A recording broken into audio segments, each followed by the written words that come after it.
Welcome to The Geek in Review, the podcast focused on innovative and creative ideas in the legal industry. I'm Marlene Gabauer. And I'm Greg Lambert. This week, we're joined by Chan Hee-Koh, CEO and co-founder of FileRead, and Justin Brownstone, strategic partnership lead at FileRead. Welcome to The Geek in Review, guys. Thanks for having us. All right, so we'll give a little peek behind the scenes here. We kind of discussed this before we jumped on, so we've already talked about all the bad stuff. But we wanted to banter around a little bit since LegalWeek's coming up, and by the time this rolls out, it'd be next week. And so we really kind of wanted to pick you guys' brain on this, Justin and Chan, and see what is kind of your favorite thing to do while you're at LegalWeek.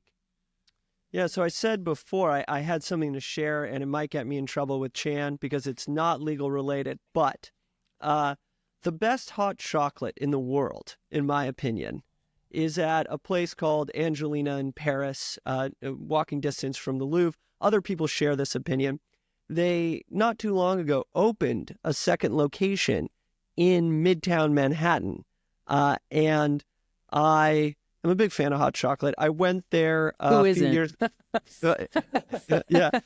So I recommend we all go, basically. Yes. I already reached out to my previous boss, Carla Ridholm at Lex Machina. Oh. I think you may know Marlene. Yes. You should try to okay, you too, Greg. Yeah, of course. And so we're going for breakfast. It's a lovely breakfast, but most importantly, the hot chocolate, you can't get it anywhere else. You used to have to fly to Paris. Now you can get it at least when you're in New York. And yes, I'm looking forward to learning more about AI tools in legal, but really... but really, it's the hot chocolate.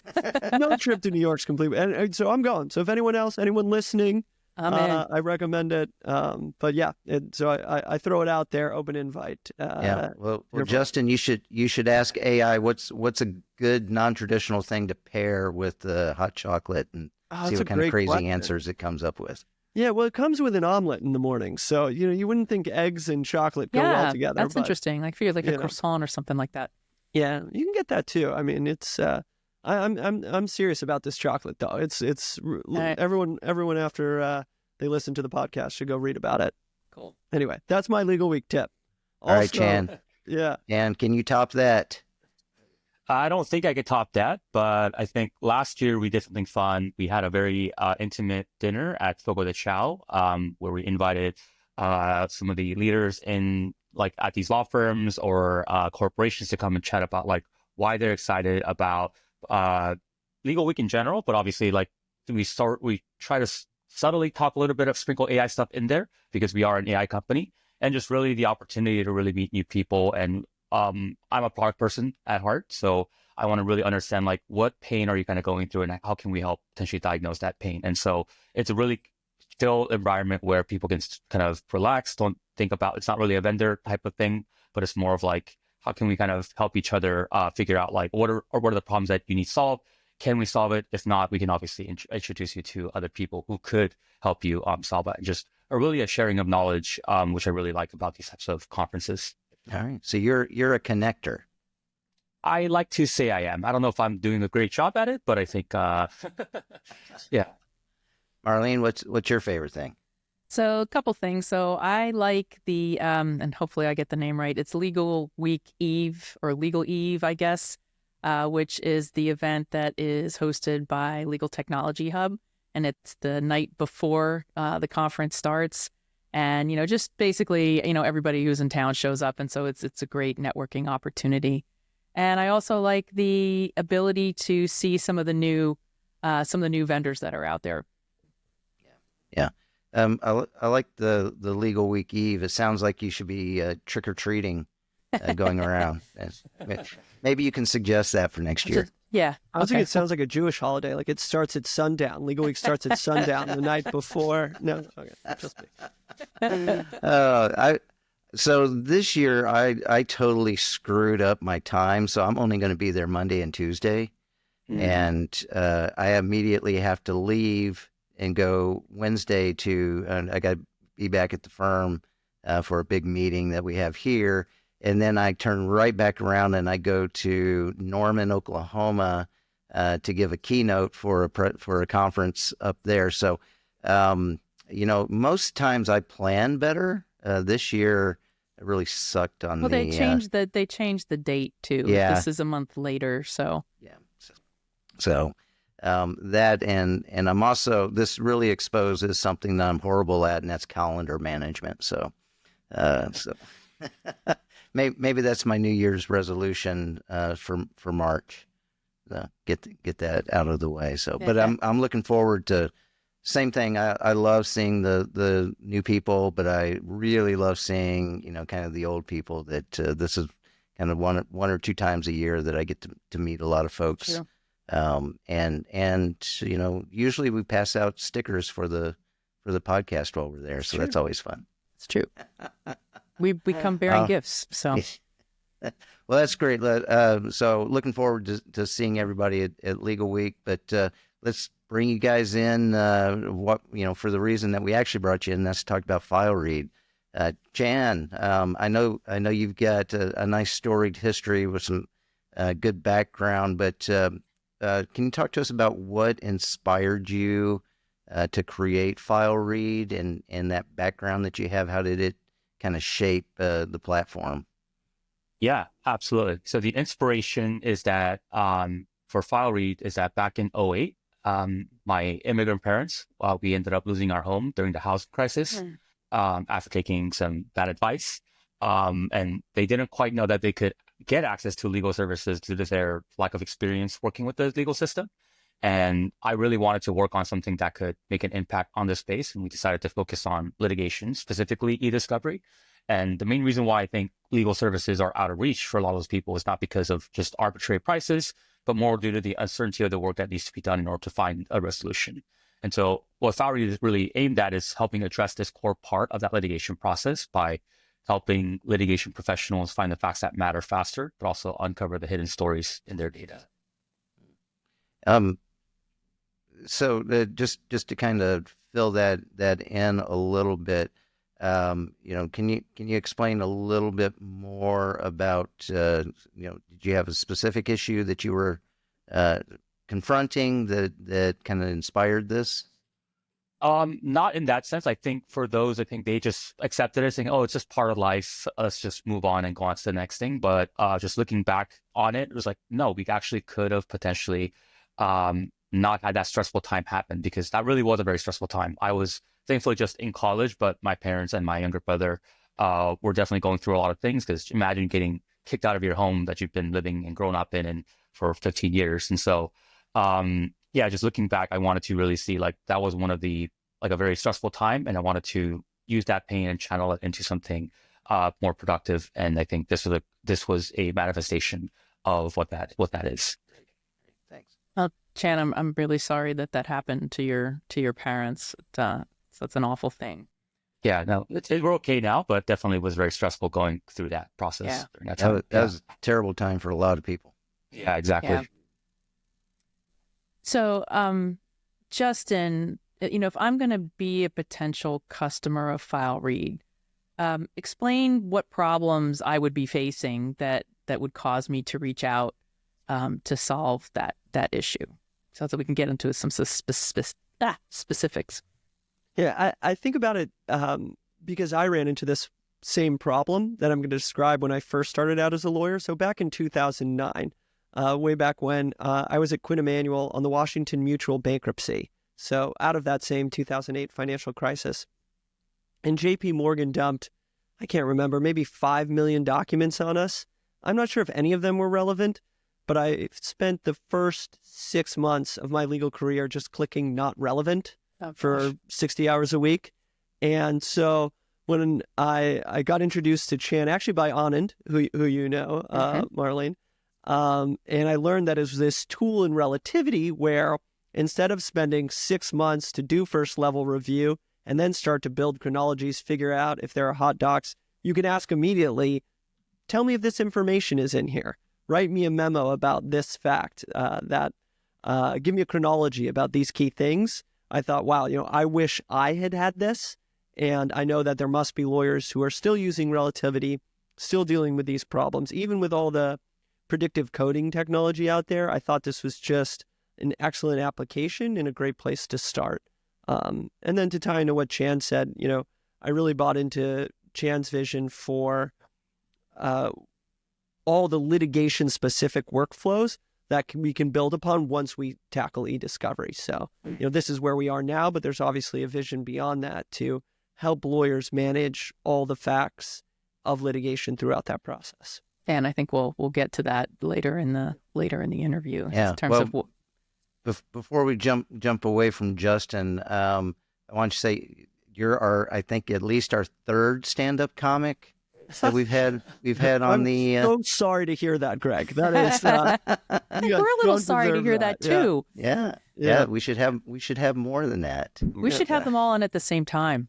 I would love that. You'd think I would know how to work a mic. I really needed your help to get that going, but Well, you know how to work the room. Maybe. Yeah, that's really what you need to do. And that's more important. Unfortunately, there is a correlation between failed lawyers, stand-up comedy, and sales. Like, I'm not sure the exact pipeline, that's true. That's actually true. And of course, we should also say that this is Chan's first podcast. Yeah. We think he's doing an excellent job. Well done. So we make it practically painless, I think. I think we make it. We try. Mostly painless. We try. Well, Chan, I know there's been a lot of significant developments over the past couple of years with FileRead, including I know you got a $6 million seed funding round. There's a partnership with Simplify. So kind of talk to us a little bit about how these developments have enhanced your ability to improve the product, work with the customer base, all of the good stuff that you want to do, and instead of trying to track down more money. Yeah, definitely. So one of the biggest things that I think that the funding gave us was sort of that kind of legitimacy, especially when you're starting out as a startup, very unproven. No one knows who you are, and why should they trust you? Why should they listen to you? Why you, right? And so that was one of the things that helped us really get in the door. And we were knocking on every door we could. Our first LegalWeek was, I think, the one right after COVID. And that's where we met.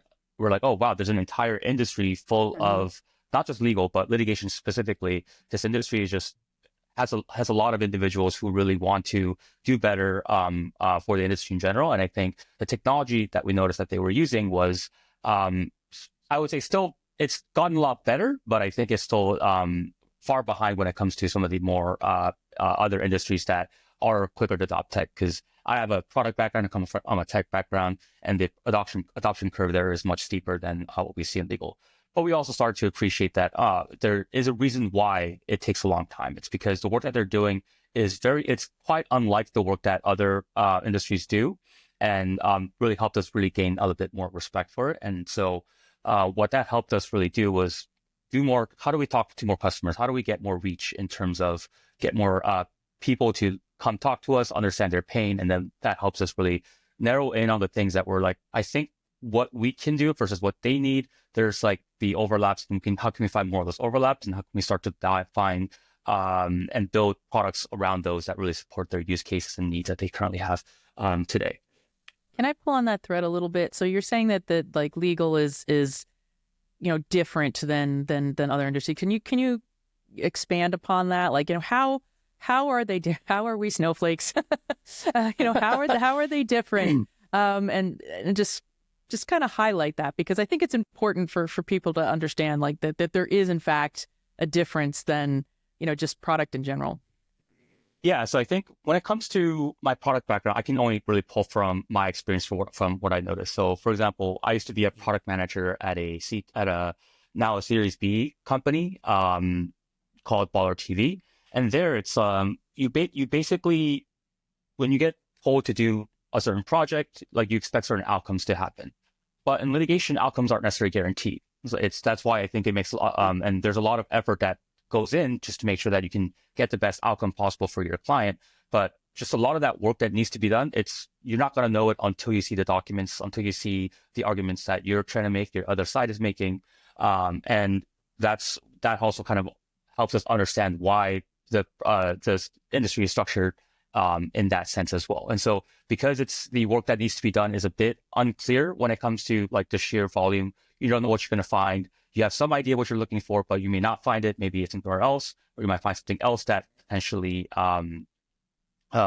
just derails the entire line of thinking that you initially had. And so because of that uncertainty, I think we're trying to help. I think that the product that we're building is like, how do we help reduce the risk of that uncertainty? How do you figure out what you don't know quickly? What are the unknowns, and then help you kind of work through and validate the knowns that you are trying to prove in order to make your case. Mm-hmm. Yeah, that's. I think we had on a couple of weeks ago. We had Zach Posner on, and he talked about what it was something I really liked, and it kind of stuck into my brain, and that was the broken verticals that the legal industry has, and how it's one of the last, I think he called it the C-suites to work on these kind of workflow issues.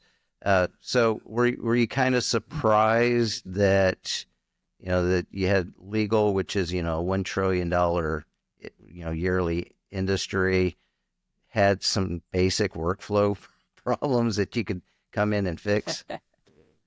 I wouldn't call them, some of them are basic, obviously, but I think really just trying to understand, like, why is it being done that way? And I think, especially in litigation, because just understanding that level of uncertainty is really, really high, because you don't know what you're going to get until you get the documents. And even once you've gotten documents, you may need to go and ask for more because maybe they didn't give you anything, or they're trying to bury you in a ton of documentation. And so it's going to be hard to figure out what you're looking for. You don't even know what you're looking for sometimes. And so I don't think I was surprised. I think I really started to appreciate and understand why attorneys have to work a certain way. But I think regardless of that, I think there's a lot of opportunity for just really working alongside them to help them. Look, no one wants to be stuck in a room looking through documents like 10 hours a day. I think that's really not what the human mind was built for, not what they went to law school for, most likely. So I think, how do we get them to do more of the strategic things, the more creative things that really add value for the people that actually need their legal services, rather than the things that I think our machines, frankly, can do a lot better now that the technology has gotten to this point. So, Justin, you had hinted a little bit about a roadmap for FileRead. And I'm wondering, what is that roadmap for 2025 and maybe, the following year? Yeah. So the biggest focus right now is releasing our own standalone platform, which won't be e-discovery platform, to be clear. It'll be the ability for users to do what they already do inside FileRead, but without having to have the documents in relativity in the first place. So if you want to analyze 100,000 millions of documents, generate chronologies, fact memos, hopefully within a month, you'll be able to do that outside relativity. And then the rest of the year, we're working on building what we call litigation workflows. So we're specifically focused on litigation. A lot of tools are doing other things with contracts.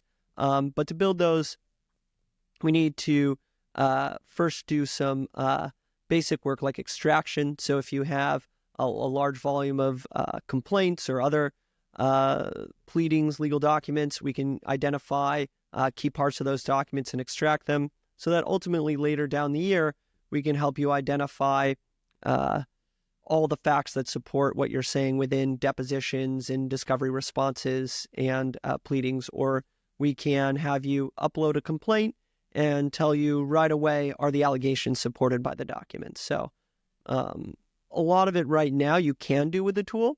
So you could take the tool and you could one by one ask, is this allegation supported? Is this allegation supported? We want to automate that. And we're calling that a litigation workflow. But the idea being, we see you've uploaded a complaint. Do you want to know if you're missing any support for your allegations? Yes? Okay, here you go. So the first step, though, is getting that platform built, and that's coming out imminently. And then we'll turn maybe to extraction. And then later this year, we'll certainly have a lot of those tools, with the idea that I'm probably sharing too much, but we think we'll have a really big push Q3, Q4 to get large litigation departments to adopt FileRead. Well, I mean, it sounds like you have a very productive year to look forward to. So that's terrific.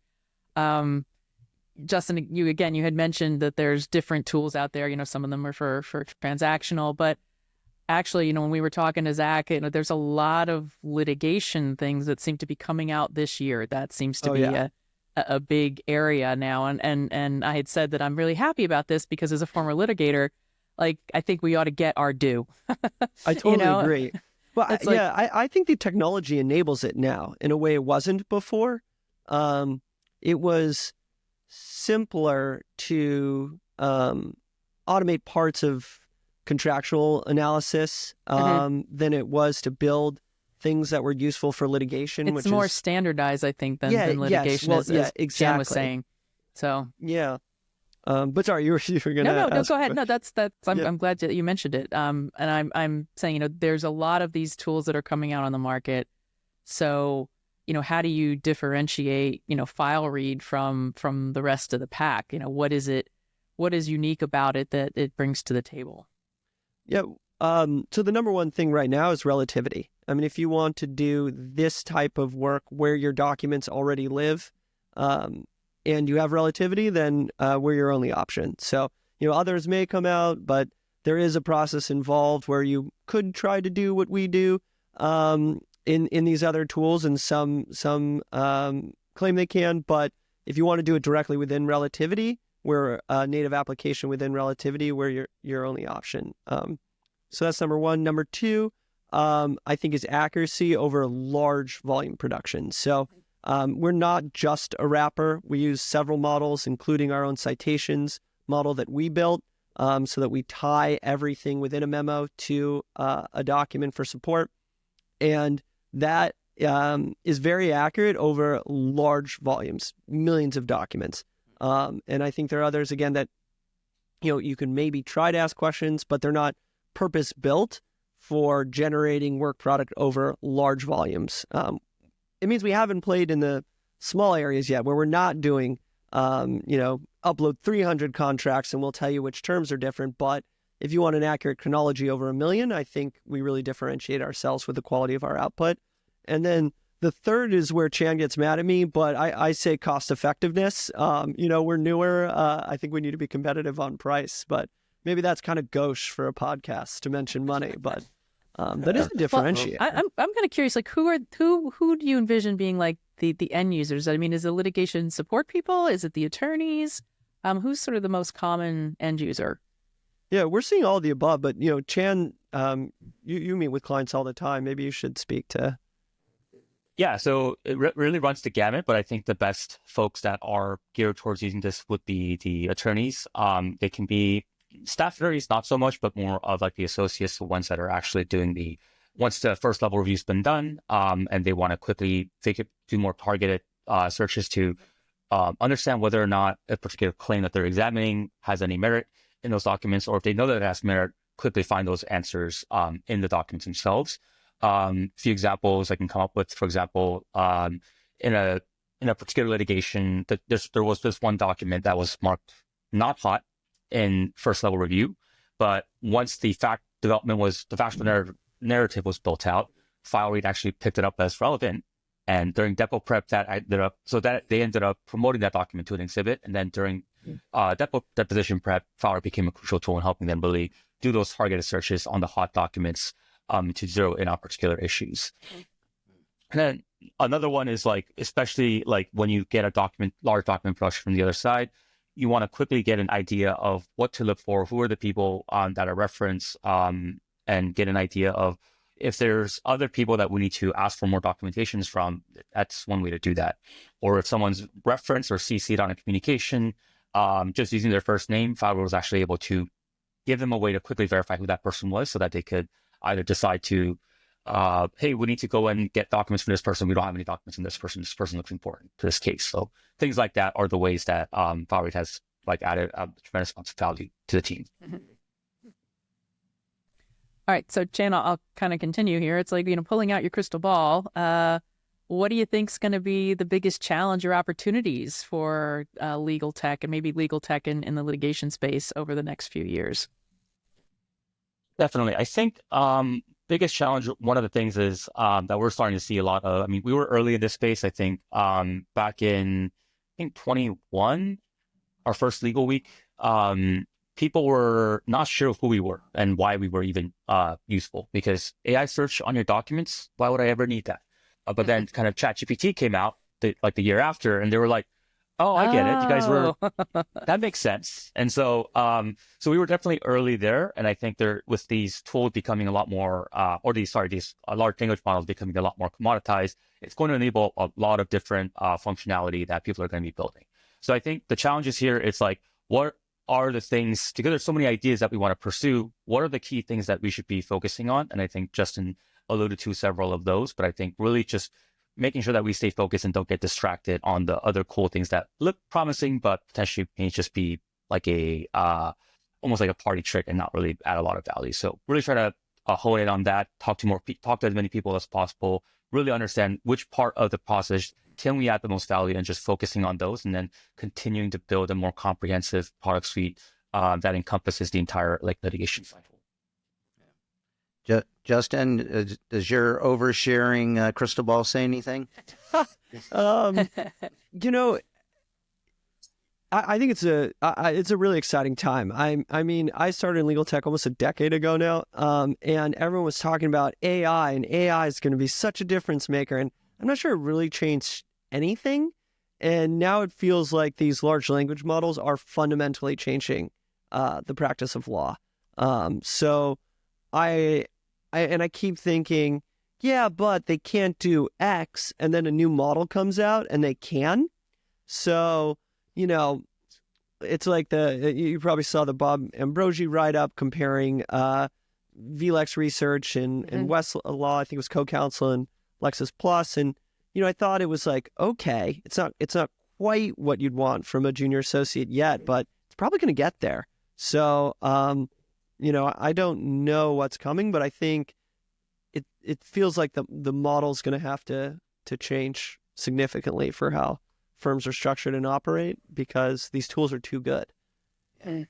Yeah, this the last decade and the last 2 years feel completely, because I remember talking about predictive coding, extractive Action, AI, but I mean the LLMs have kind of just made it a whole new ball game, and that's what I think. And it seems like every week there's some significant change. So, and this isn't on the script, but I'm just curious, as you see the rapid change, is there a lot of scrambling on your side to kind of one, understand it, and two, catch up on the changes?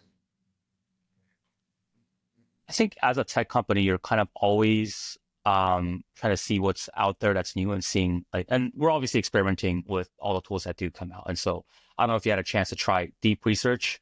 Maybe I'm using it wrong, but I haven't had good success with it. Maybe I'm prompting wrong. But if you're on Twitter, like tech Twitter, there's this professor who was talking about how it was able to, I think I'm paraphrasing here. I think he said he fed it some of his research, and it came up with an entirely new molecular model that potentially could be entirely game changing. And so that sounds very nice in assuming it's true. But I think these types of tools, we're starting to kind of go from like a functional, like a point solution that solves a very specific problem, to more of like an agentic type of thing, where the model itself can start to plan things, make decisions, and then call different functions that it needs to in order to do that. And then we're definitely seeing a lot of that, and we're incorporating a lot of that internally to see how can we start to incorporate some of these tools that are out there to apply to the legal industry. Because when you're doing document review, or doing if you're writing a brief, you're not just doing one thing, you're doing multiple things all at once. And so these tools are actually perfect to help. These tools are now perfect to help orchestrate those types of tasks, so that you can do that, so that attorneys can actually do those types of work even better, or even do it faster, or even make it more effective, or consider other areas of inquiry that they couldn't because they just were so time constrained or deadline constrained. So I think that's really where I see a lot of opportunity for us. And I think with especially also these new models as they come out, I think DeepSeek also definitely put a chill on the OpenAI, Anthropic, these foundational model providers debate. So that's going to be definitely interesting as well. And so it's actually a good thing for us like application builders. And that was always, I think, the ultimate winners in this space is the people that actually transform those functionalities and actually add value. I want to add to that question. You're preparing and you're kind of keeping up. How do you counsel your clients in terms of this rapid change? Because as we know, firms are absolutely geared for rapid change. Absolutely. and so, how do you kind of coach them along? I mean, they're seeing, this new gadget, that new gadget, the next new thing. And so how do you coach them in terms of, both what you're doing and the value it brings, and also how to handle that sort of rapid fire change that they're going to have to get accustomed to? Yeah. So I think one of the benefits of working with us is that we consider it like a partnership. And the goal is not just to give you a product, sell you a product, and all right, good luck with it, have fun with it. The goal is like, how do we learn more about what you need from us, or what you think these tools can help solve? And we're there to help you guide whether or not it actually can, or maybe if it does, and it's applicable to potentially other clients that may have that similar problem, then we start to think about, let's prioritize some of these things so that we can add even more value than the current tool is actually doing. We also offer CLE programs with our clients as well. So especially in this space as you see with like rapid growth, we want to also play a part in educating the industry, not just providing tools and extracting value from the industry. I think it's an area where I think people are very scared, and understandably so. I think not just attorneys, but almost all knowledge workers in general, especially with these large language models, are definitely scared about how this is going to change the way that they operate. And so our goal is like, no, this is like, if you want to really stay ahead, I think you should definitely look to adopt these and figure out what is your unfair advantage that you can build by using tools a certain way. And if you can do that, then it doesn't really matter what the next thing is, because people are going to trust other people. They're not going to trust tools. They're going to always trust the people that have used these tools and used it in a way that they can understand and they can add value. And yeah, I think that's really the ultimate goal for us on how we coach and provide guidance on the rapid change. Great. Well, that sounds like a great place to wrap up. So, Chan Hee-Koh, congratulations on your first completed podcast episode. You did well. Oh, thank you. and Justin Brownstone, both from FileRead, thank you both for taking the time to talk with us on the Geek in Review. Thanks, guys. Thanks so much. Thanks, Greg. Thanks, Farley. And thanks to all of you, our listeners, for taking the time to listen to the Geek in Review podcast. If you enjoy the show, share it with a colleague. We'd love to hear from you on LinkedIn and Blue Sky. There we go. You did it. I did it. So, Chan and Justin, we'll make sure that we put links on the show notes. But for those listening, what's the best way that people can learn more about FileRead or connect with you guys? Yeah, you can visit our website at fileread.com, or obviously you can also email me at chan@fileread.com. I try to be very attentive, even though I have over 2,000 messages. But if it's not spam, and I think if people are actually curious about learning more, I do respond pretty quickly. That's great. Justin, any shows coming up you want to plug? No, small children have forced me to retire somewhat from comedy lately, so I'm going to have to. But you can email me at justin@fileread.com if you have a small theater and need a mediocre comedian. I have a solid 7 minutes ready to go. I really do, at any point in time. So just let me know. Yep. Unlike a band, Justin doesn't have to lug any equipment around. He just has to show up. That's true. That's true. That is very true. Yeah. And speaking of bands, as always, the music you hear is from Jerry David DeSica. Thank you, Jerry. Thanks, Jerry, and go out and buy his new album. Yes, buy it. All right. See you guys later. Bye. Thanks so much. Bye, everyone.